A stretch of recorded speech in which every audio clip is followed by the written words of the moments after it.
అమ్మాయిలు అబ్బాయిలు ఫ్రెండ్స్ గా ఉండొచ్చా? నాకైతే ఇంపాసిబుల్. మీకు ఇంపాసిబుల్, బట్ చాలా మంది ఉంటారు కదా.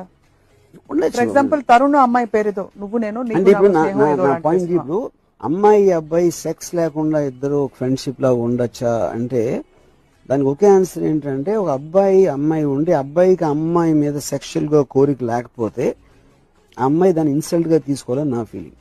ఎందుకంటే man by definition should be attractive women. నేను ఒక అమ్మాయిని అనుకోండి, నేను ఒక అబ్బాయి, నా మీద చాలా ఇష్టం ఉండి కానీ సెక్షువల్ అట్రాక్షన్ లేదు అంటే నేను అది ఇన్సల్ట్ గా తీసుకుంటాను. అట్రాక్షన్ ఉంటే చంప మీద కొడుతున్నారు, ఇంట్లో అక్క చెల్లెలు లేరా అని. ఉండటానికి దాన్ని మీరు అమలు పరచడానికి ఇంప్లిమెంట్ చేయడానికి డిఫరెన్స్ ఉంటుంది. అంటే లోపల అందరికీ ఉంటుంది అంటున్నారు అయితే? అందరికీ ఉంటుంది అఫ్ కోర్స్, లేకపోతే మనిషే కాదు.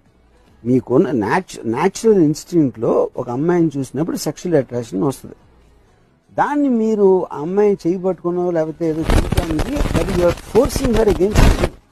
మీ మనసులో ఉన్న అట్రాక్షన్ ఉండకూడదంటే అది ఎలాగ పాసిబుల్ అవుతుంది? సో అమ్మాయికి అబ్బాయికి హమో తుమ్మే దోస్తి నహీ హో సక్తి అని సినిమా చెప్పినట్టు ఫ్రెండ్షిప్ టైం వేస్ట్ చేసే వాళ్ళు చేస్తారు. ఫ్రెండ్షిప్ వల్ల టైం చాలా వేస్ట్ అవుతుంది. ఎమోషనల్ గా స్ట్రాంగ్ గా లేని వాళ్ళు ఫ్రెండ్షిప్ చేస్తారు. ఫ్రెండ్స్ పక్కన నడుస్తూ బిల్డప్ ఇచ్చేసి వెనక నుంచి కసకమని పొడి చేస్తారు. ఎన్టీ రామారావు గారు, అక్కినేని నాగేశ్వరరావు గారు హర్నాథ్ గారిని తాగించినట్టు ప్రపంచమే ఫ్రెండ్షిప్ చేసి తాగించింది. మీరు మీ ఫ్రెండ్ ని బార్ తీసుకెళ్లి